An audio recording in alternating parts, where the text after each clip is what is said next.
Tahun 90-an saya itu ke Pakistan. Ada istimewa di sana. Besar, ada 1 juta lebih orang datang. Waktu itu ada datang orang dari Norwegia, namanya Harun. Asalnya namanya nggak tahu, setelah masuk Islam namanya Harun. Dia itu cerita, asalnya dia masuk Islam itu gara-gara adiknya yang perempuan. Itu asalnya dikirim jamaah 4 bulan dari Pakistan ke Norwegia sana. Selama 4 bulan itu nggak ada orang mau masuk Islam, cuman 1 aja, perempuan lagi. Tapi perempuan ini mikir orang lain, akhirnya ngajak saudaranya, namanya Harun yang datang ke istimewa itu. Kemudian Harun ini mikir temannya lagi, sehingga dalam masa tidak sampai setengah tahun itu sudah ribuan orang masuk Islam di Norwegia itu. Bikin masjid, ada sholat jamaah, ada Jumatan. 1 orang mu'alaf. Jadi kalau kamu mau mikir orang lain, nanti rohani kamu tuh meningkat. Jadi kalau hanya mikirkan diri sendiri, kamu akan jadi lemah. Kalau kamu ingin kuat, pikir orang lain. Wallahu fi aunil abdi maka al-abdu fi auni akhih. Allah akan menolong hambanya kalau hamba itu menolong orang lain. Insyaallah ya. Kalau kamu nolongnya urusan dunia, akan datang pertolongan Allah urusan dunia. Kalau kamu nolongnya urusan agama, akan datang pertolongan Allah urusan agama. Kalau nolongnya besar, pertolongan Allah akan datang besar. Kalau nolongnya sedikit, ya datangnya sedikit juga. Maka para nabi, para rasul, para sahabat, para wali-wali Allah itu orang yang mikirkan orang lain urusan agama. Orang-orang yang punya derajat dunia, itu namanya Pak Lurah, Pak Bupati, dan lain-lain sebagainya itu. Kenapa kok punya derajat dunia? Karena dia mikir dunianya orang lain. Maka dia punya pangkat dunia, karena dia mikirkan dunianya orang lain. Kalau dia ini mikirkan agamanya orang lain, maka dia akan punya pangkat agama. Ada orang India, namanya itu Dokter Sanaullah. Dokter ini dokter dunia, bukan dokter agama. Waktu tamat SMA, kira-kira umur 19 tahun, dia belajar di Perancis. Kira-kira 40 tahun yang lalu, sekarang sudah tua. Saya pernah keluar dengan dia. Ketika mau berangkat ke Perancis, tanya kepada para ulama di sana, di India sana, saya ini mau ke Perancis, apa nasihatnya?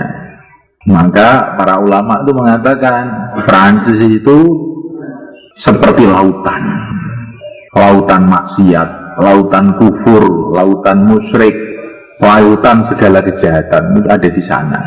Kamu masuk ke lautan, kalau diam saja ya tenggelam. Tapi kalau kamu masuk ke lautan, kamu gerakkan tangan kamu, kaki kamu akan mengambang dan selamat. Maksudnya bagaimana? Kamu nanti di sana ajak orang-orang Islam dari negara mana-mana yang pada belajar di sana itu untuk mengamalkan agama, untuk menghidupkan masjid, untuk keluar 3 hari. Nah, pada waktu itu seluruh Perancis itu baru ada 1-2 masjid. Itu pun kalau Jumatan hari Minggu. Karena kalau hari Jumat semua kerja semua. Jadi kalau Jumatan hari Minggu, tidak ada masjid Jumatan itu. Karena Allah ini bergerak ke sana. Kurang lebih 5 tahun dia selama kuliah di sana. Sekarang ini setelah 40 tahun dari kepergian sana Allah itu, ada 4.500 masjid di Perancis. Dan itu hidup semua amalan. Dimulai dari pelajar SMA yang pikir. Ada orang namanya Andri, murid Man Madiun, ikut sanlat 3 hari di sini. Setelah itu dia kuliah di IAIN. Kemarin membuat sanlat seperti ini juga di pesantren Al-Hakiki Sidorusmo Yagir Surabaya. 1 orang sekarang bikin sanlat. Ngundang teman-temannya bikin sanlat di sana. Kemarin ada berapa ratus orang, ratusan orang tuh ikut sanlat. 800 orang di Surabaya. 1 orang sanlat Madiun, belajar cuma 3 hari di sini. Sekarang gerakkan banyak orang di sana. Sekarang naik lagi Sunan Ampel. Nah, Kamu kira Sunan Ampel itu orang tua, jenggot putih gitu? Enggak. Datang ke sini umurnya baru 19 tahun. Sunan Ampel itu ya seperti anak SMK lah gitu. Tapi ini orang mikir agama, ini otaknya ini mikir agama aja. Selama 40 tahun seluruh Jawa masuk Islam. 40 tahun seluruh Jawa masuk Islam. Maka orang itu kalau mau mikir agama nanti jadi kuat. Tapi kalau hanya mikir perutnya aja, nanti jadi kayak kucing. Ramadan nggak Ramadan makan aja namanya kucing itu. Jadi kalau orang Ramadan masih makan juga siang, apa bedanya dengan kucing? Malah baikan kucing, kucing kakinya 4, dia kakinya cuma 2. Kalau orang Ramadan atau bukan Ramadan tidak menutup aurat, wanita nggak nutup aurat, kalah dengan kucing. Kucing aja masih nutup aurat semua, ada pakai bulu, baju bulu. Ayam aja masih pakai celana sampai dengkul. Ini manusia kok nggak pakai tutup aurat, kalah dengan ayam. Anak-anak semua, setelah kamu keluar 3 hari ini, mesti kamu harus bisa mengambil satu kesimpulan. Kalau kamu bisa mengambil satu kesimpulan ini, kamu berarti lulus. Apa kesimpulan ini? Agama itu penting, sangat penting, bahkan yang terpenting dari segala yang penting. Karena apa? Dunia penting, urusan dunia penting, tapi urusan dengan yang menciptakan dunia lebih penting. Urusan dengan orang tua penting, tapi urusan dengan yang menciptakan orang tua lebih penting. Saya tidak mengatakan urusan dunia nggak penting lah ya, penting juga, tapi urusan dengan pencipta dunia lebih penting. Itulah agama. Maksudnya agama ini Islam. Kalau bukan Islam itu bukan agama. Menurut Allah, inna dina indallahil Islam. Menurut Allah agama itu Islam. Itu Islam itu agama. Harus mantap. Wa may yabtaghi ghairal islami dinan fala yuqbala minhu wa huwa fil akhirati minal khasirin. Barang siapa mencari agama selain Islam, tidak akan diterima oleh Allah, dan di akhirat dia akan rugi selama-lamanya. Agama ini penting. Dunia ini diciptakan oleh Allah karena masalah agama. Dunia hiruk pikuk ini semua diciptakan oleh Allah karena agama. Untuk apa? Untuk ujian. Siapa yang mau ngamalkan agama, siapa yang nggak mau ngamalkan agama. Dunia ini isinya cuma 2, enak dan tidak enak. Enak itu ujian syukur apa enggak enak itu adalah ujian sabar atau tidak. Seluruh alam dunia ini adalah tanda-tanda keagungan Allah. Matahari terbit, matahari tenggelam, tumbuh-tumbuhan, lautan, daratan, gunung-gunung, tanda-tanda kebesaran Allah, kekuasaan Allah. Yang paham, melihat gunung teringat Allah, melihat matahari teringat Allah, melihat tumbuh-tumbuhan teringat Allah. Dari tanah kok bisa keluar semangka, dari tanah keluar tebu, dari tanah keluar macam-macam tumbuh-tumbuhan. Ini ada yang ngatur ini. Kalau kamu tuh punya kotak, dibuka keluar semangka, dibuka lagi keluar durian, pasti kamu menyimpulkan mesti ada yang naruh ini. Kan gitu kan. Ini bumi ini seperti kotak. Oh, keluar semangka, keluar durian, keluar mangga, mesti ada yang naruh ini. Siapa yang naruh? Allah. Dunia ini diciptakan oleh Allah untuk masalah agama. Kita pun diciptakan oleh Allah karena masalah agama. Itu untuk amal agama. Akhirat diciptakan oleh Allah karena masalah agama, yaitu untuk membalas orang-orang yang amal agama, namanya surga di sana. Untuk menghukum yang tidak mau amal agama, namanya neraka. Dunia ini untuk agama, akhirat untuk agama.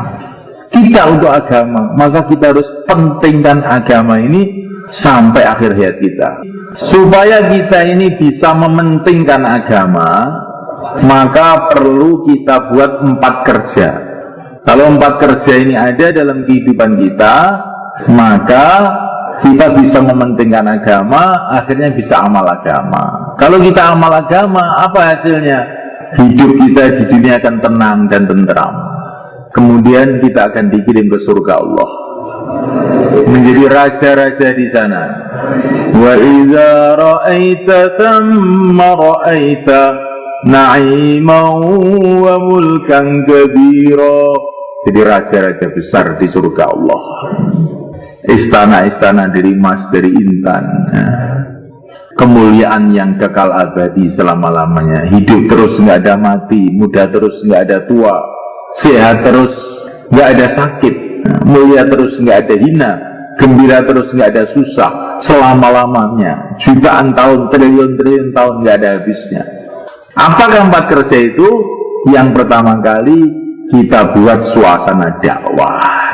Maksudnya suasana dakwah itu bagaimana?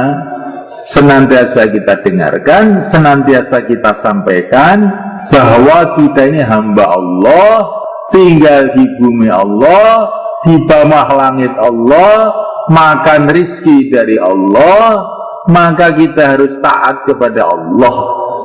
Taat kepada Allah itu dimulai dengan sholat 5 waktu. Kemudian yang kedua, dakwah itu, kita ini adalah umatnya Rasulullah SAW. Kita punya pimpinan semulia-mulianya pimpinan yang punya triliun-triliun keistimewaan. Itulah yang mulia Nabi Agung Muhammad SAW. Dia ini adalah utusan Allah untuk membimbing kita menuju ridha Allah, menuju surga Allah.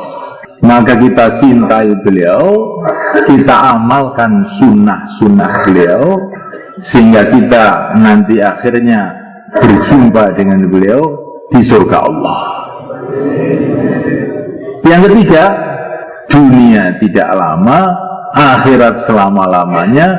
Kita ini dalam perjalanan menuju ke sana. Tambah hari tambah dekat ke sana. Kita itu setiap hari ke sekolahan, lama-lama sampai akhirat. Ke sawah, lama-lama sampai akhirat juga. Seluruh jalan yang ada di dunia ini adalah jalan menuju akhirat, jalan menuju kuburan. Inilah dakwah. Maka kita harus siap-siap untuk bangun akhirat. Tiga ini dakwah itu. Bicara bahwa kita ini hamba Allah, tinggal di bumi Allah, di bawah kolong langit Allah, makan rezeki dari Allah, kita harus taat kepada Allah, ingat kepada Allah. Yang kedua, kita ini umat Rasulullah, semulia-mulia Nabi, semulia-mulia Rasul yang dibimbing langsung oleh Allah, kita ikuti kehidupan beliau. Yang ketiga, kita ini mau ke akhirat, siap-siap ke akhirat. Apa yang bermanfaat di akhirat kita buat, apa yang membahayakan di akhirat kita tinggalkan. Kemudian yang kedua, supaya kita bisa mengamalkan agama, mementingkan agama, kita harus buat suasana taklim, suasana ilmu. Bagaimana caranya? Yang pertama kali ilmu fadhail. Tiap hari baca kitab fadilah amal sebagaimana yang kamu baca waktu keluar itu, sehari setengah jam. Bersama keluarga, bersama teman-teman di masjid. Insya Allah. Untuk apa? Supaya kita ini sebagai hamba Allah dapat nasihat langsung dari Allah. Itulah kita fadilah amal. Kita ini umat Rasulullah, maka di situ kita dapat nasihat langsung dari Rasulullah SAW. Kita punya generasi ideal, generasi percontohan, yaitu para sahabat. Kita di situ dapat nasihat dari para sahabat. Kita ini punya orang-orang tua, yaitu para ulama, para wali-wali Allah. Di situ nasihat para ulama, para wali-wali Allah ada.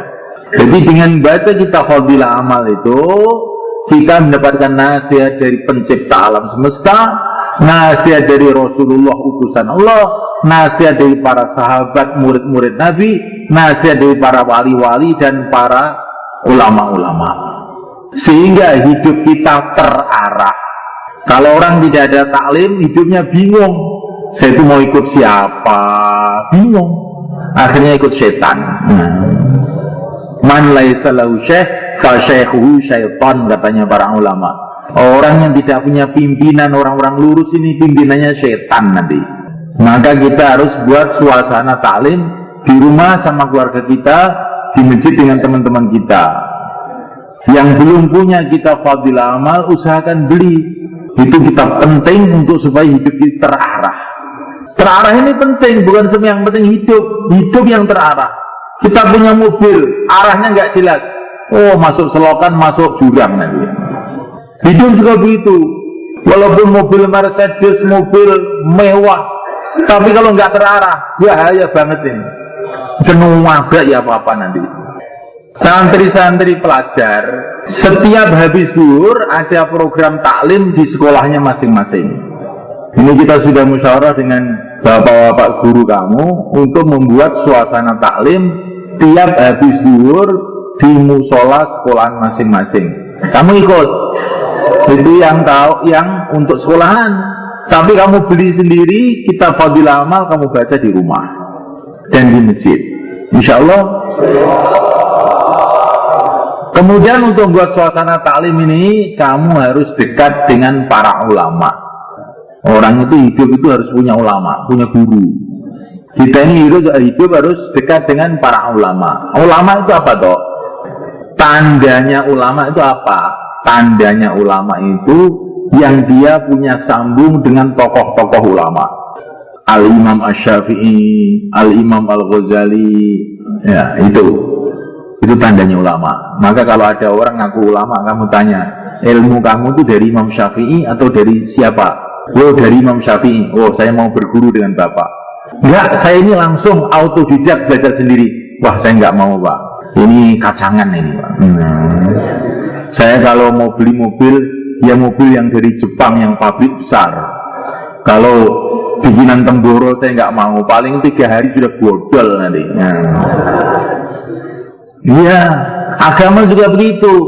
Kita ambil agama ini dari orang-orang yang betul-betul diakui keahliannya seluruh dunia.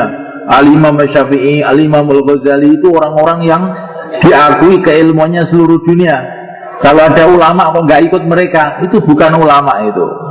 Dokter tapi nggak pernah ke fakultas kedokteran. Bahaya, nanti obat tikus dikasihkan kamu malah mati kamu nanti. Insya Allah hidup itu harus dekat dengan para ulama, para ustadz. Tapi saya pesan, ustadz yang nyambung dengan para imam, yang nggak nyambung itu bahaya.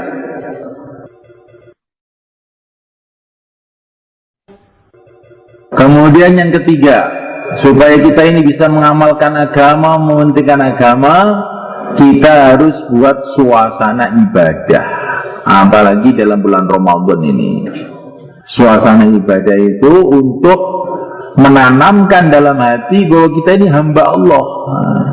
Dalam keadaan sibuk, Allahu Akbar, pergi ke masjid, merasa saya ini hamba Allah. Tapi kalau waktu sibuk, Allahu Akbar, nanti aja lah. Nanti kita ini lama-lama tidak merasa jadi hamba. Maka bahaya ini. Kalau anak nggak merasa jadi anak, bagaimana kira-kira? Kalau murid tidak merasa jadi murid, bagaimana? Kalau rakyat merasa jadi presiden, bagaimana? Masuk penjara. Kalau hamba tidak merasa jadi hamba, kemana? Ke neraka. Kamu itu hamba ciptaan Allah, kok nggak ngaku? Suruh sholat, ini hak asasi manusia, Pak. Hak asasi manusia. Kepelindes sepur hak asasi manusia. Ini mau ke neraka ini, kok hak asasi manusia. Hak asasi manusia itu istilahnya orang kafir, dibikin untuk merusak orang. Apa-apa hak asasi manusia. Nanti ada orang kecemplung sumur, hak asasi manusia. Minum narkoba, hak asasi manusia. Rusak jagat ini. Lama-lama maling, hak asasi manusia. Mukulin orang, hak asasi manusia. Mau telanjang bulat di jalan, kenapa ini kaki saya sendiri? Hak asasi manusia. Akhirnya jadi kucing semua. Ya, supaya tertanam rasa kita ini adalah hamba, perlu kita buat suasana ibadah, terutama sholat 5 waktu itu berjamaah. Usahakan sholat itu berjamaah, jangan sampai nggak berjamaah. Karena kalau berjamaah mudah diterima oleh Allah. Kemudian puasa ini juga untuk menanamkan bagi kita ini hamba keyakinan bahwa seluruh makanan di dunia ini milik Allah, dunia ini milik Allah. Kalau Allah nggak boleh makan, saya nggak berani makan. Nah ini rasa hamba ini akan wujud dengan ibadah. Suasana ibadah kita buat di masjid kita, di rumah kita, sholat, baca Quran. Suasana ibadah kita hidupkan. Yang keempat, supaya kita ini bisa mengamalkan agama, mementingkan agama, kita perlu akhlak yang baik. Akhlak yang baik itu dimulai dengan senantiasa kita suka melayani orang. Jadi kalau ketemu orang itu ingin melayani, itu berkhidmat. Bahasa Arabnya berkhidmat. Kalau ketemu orang tua, pikirnya itu bukan mau minta uang, mau berkhidmat sama orang tua. Orang yang akhlaknya baik akan bernasib baik. Orang yang akhlaknya jahat nanti akan kejunggol suatu saat. Kalau ketemu ibu, jangan pikirannya mau menyusahkan ibu, mau menggembirakan ibunya. Setelah keluar 3 hari ini, kalau makan jangan rebutan tempe dengan adiknya. Lauk-lauk yang enak-enak untuk adik saya, untuk kakak saya sambel aja. Kenapa? Saya ingin akhlak yang baik, berkhidmat. Orang yang akhlaknya baik, doa-doanya makbul. Orang yang akhlaknya jahat, doanya nggak makbul.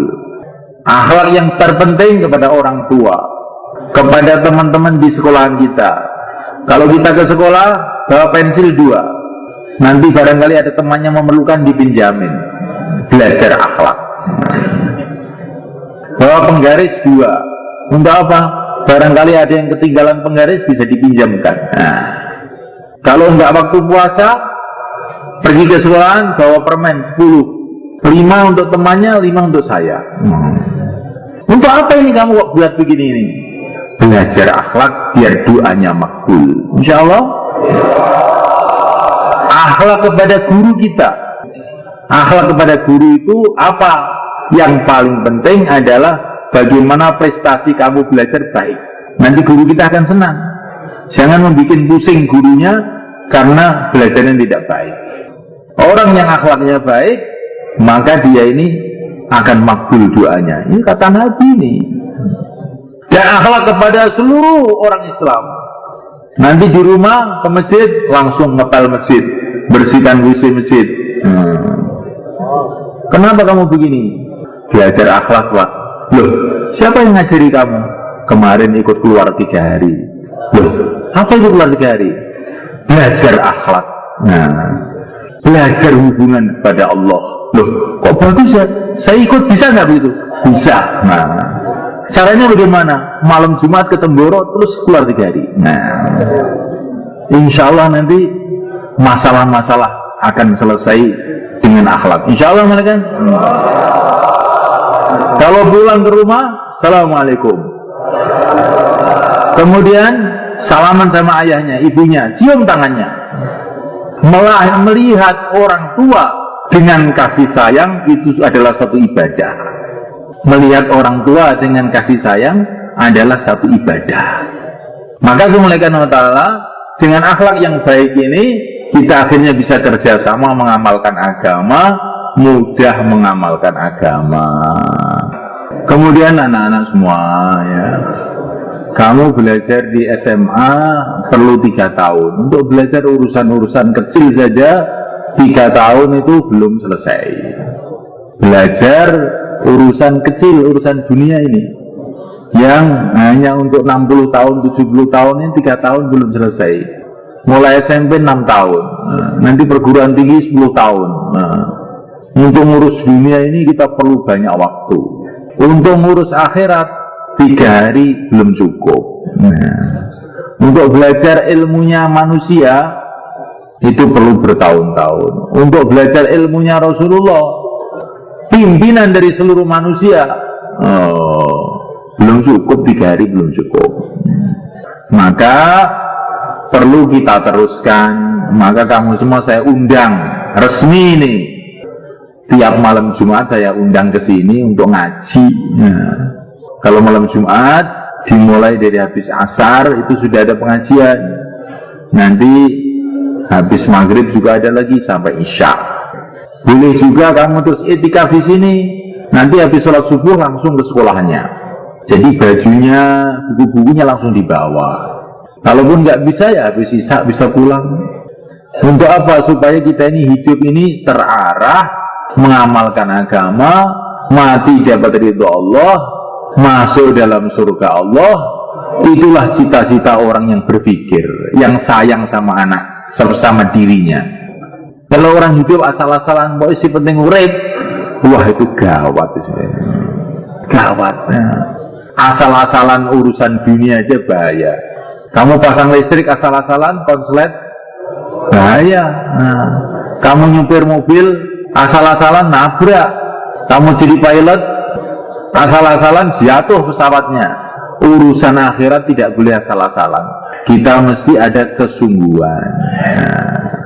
Nah, 4 suasana ini kita buat, dan supaya kita nggak lupa dengan pikir-pikir ini, kalau ada waktu, kalaupun tidak ada waktu, diada-adakan. Nah, kalau nggak ada kesempatan, disempat-sempatkan. Ini setiap malam Jumat, di sini ada pengajian terus-menerus setahun penuh, nggak ada perainya. Kemudian yang terakhir, ya, saya pesan untuk Sanlat Putri sekarang ini. Ya. Sanlat Putri, mungkin kamu tidak bisa datang ke sini sering, tapi ini pesantren ini ada FM. Kamu bisa mendengarkan ngaji saya itu habis asar, pagi juga ada. FM-nya apa itu alamannya? 105? Coba kamu hilangkan, saya nggak ngerti itu. 105,7 dengan 93,14, 2 stasiun. Insya Allah ya, supaya pikir-pikir agama ini tidak lali kita, tidak lupa. Kemudian yang terakhir, nanti setelah ini kita akan zikir pagi petang sejenak. Terus kemudian bapak-bapak guru salaman dengan saya. Untuk apa ini salaman ini? Karena Nabi mengatakan orang Islam yang bersalaman dosa-dosanya akan diampuni oleh Allah. Saya sebetulnya ingin salaman dengan semuanya, tapi nanti terlalu panjang. Saya salaman dengan bapak gurunya saja. Setelah itu bapak guru salaman dengan muridnya dari sekolahan masing-masing. Nah, nyambung biar. Man sofahani wa sofaha man sofahani ila yaumil qiyamah dakhala jannah. Nabi mengatakan barang siapa salaman dengan aku, atau salaman dengan orang yang pernah salaman dengan aku, atau salaman dengan orang yang pernah salaman dengan aku, sampai hari kiamat dia nanti akan lurus hidupnya. Jadi kita salaman dengan orang Islam, niatnya biar nyambung dengan Rasulullah itu. Insyaallah ya. Sekarang kita mulai zikir pagi petang dengan istighfar dulu. Dalam satu hadis dikatakan, akan bergembiralah orang yang melihat nanti di akhirat, di catatan amal dia ini banyak istighfar. Dalam hadis yang lain dikatakan, barang siapa senantiasa istighfar, Allah akan hilangkan kesusahan-kesusahannya, dan Allah akan beri rizki tanpa disangka-sangka. Dalam Quran dikatakan, kalau kamu istighfar, Allah akan kasih kamu anak laki-laki, rizki yang mudah. Kemarin itu ada orang Kalimantan datang sini, saya ini sudah 14 tahun kawin nggak punya anak Pak Kiai, bagaimana? Kamu banyak istighfar, tiap hari 1000 kali. Saya bilang gitu. Belum ada 1 bulan sudah hamil istrinya. Kemarin kesini anaknya sudah dibopong ke sini. Istighfar. Kamu dan saya belum punya istri kok istighfar? Iya, kamu istighfar dulu, nanti insya Allah dikasih istri terus dikasih anak.